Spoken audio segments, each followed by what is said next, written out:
BTR that matters. And what do I always say? You're damn right, FRD. I'm Debbie with you now, and it's 40 past the hour, and I'm wondering if my guest, good morning, is on the board with me yet.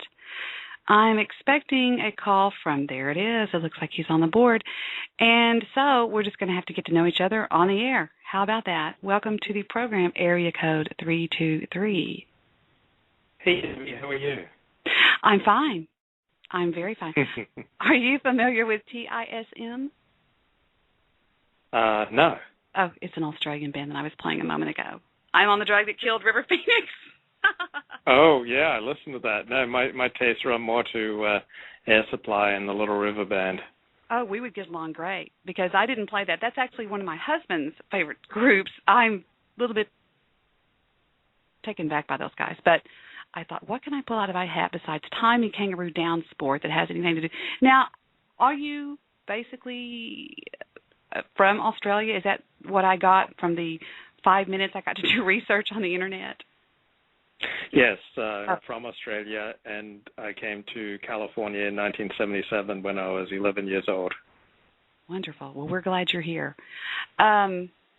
I want to know a little bit about you, if you don't mind. Could you tell us and my audience listeners a little bit about yourself, if you don't mind?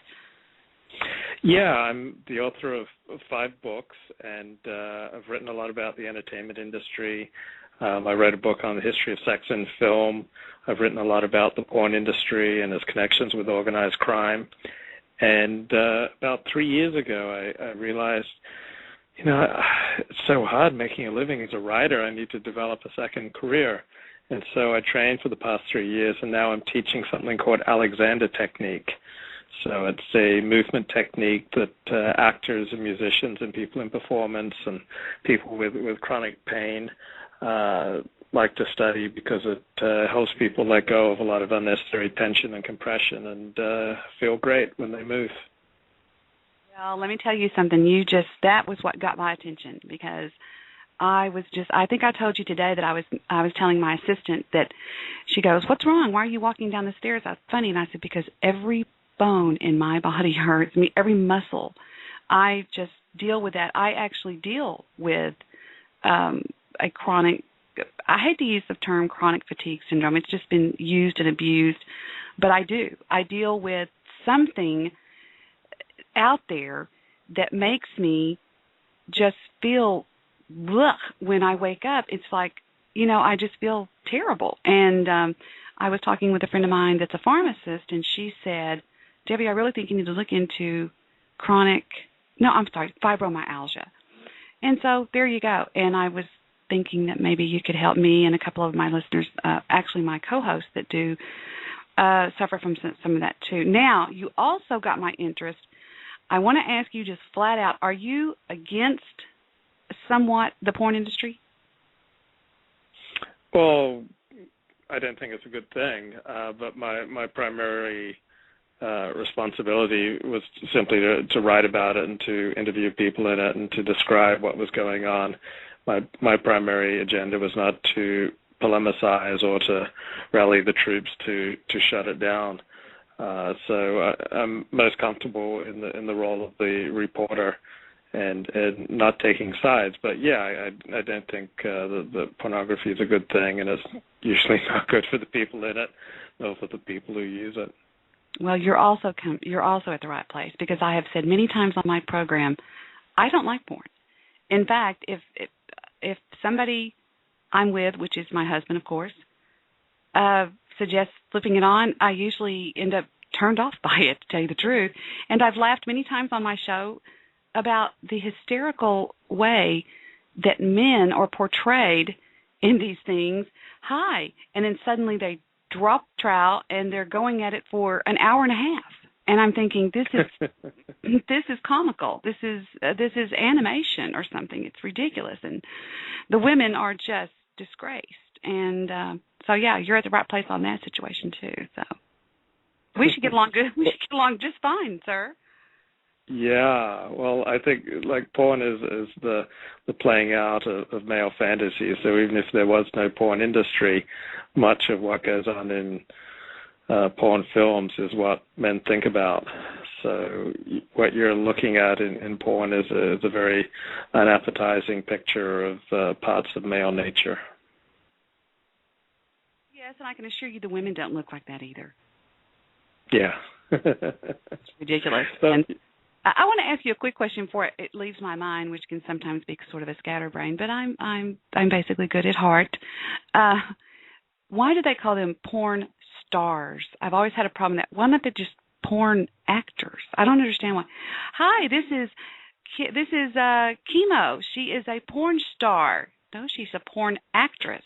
She's a porn thing. I've never understood, and that's just a little thing of mine, but I've also mentioned times. But it's amazing. We do have a lot of the same views and things.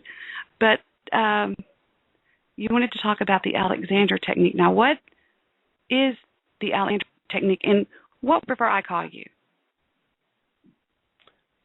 So what is the Alexander technique? The Alexander technique is a way of noticing how you respond to stimuli and to let go of those responses that do not serve you.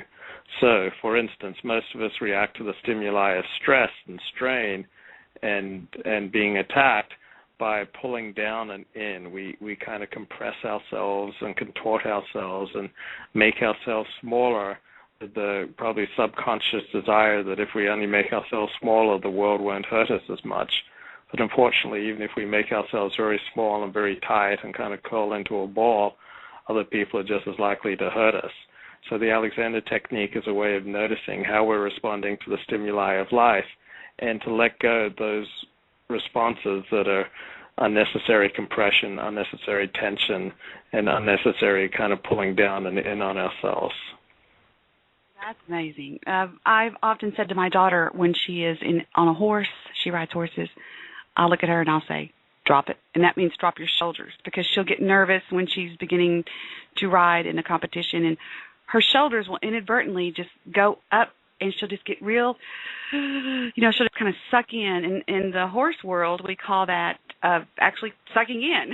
And when you're trying to put a saddle on a horse, you have to wait to cinch them when they breathe out, when they relax, because they're so nervous about this contraption being put on their back, which I actually started a ground roots movement locally about people cinching horses, and it was a complete other show. But I agree with what you just said, and I do believe that it is.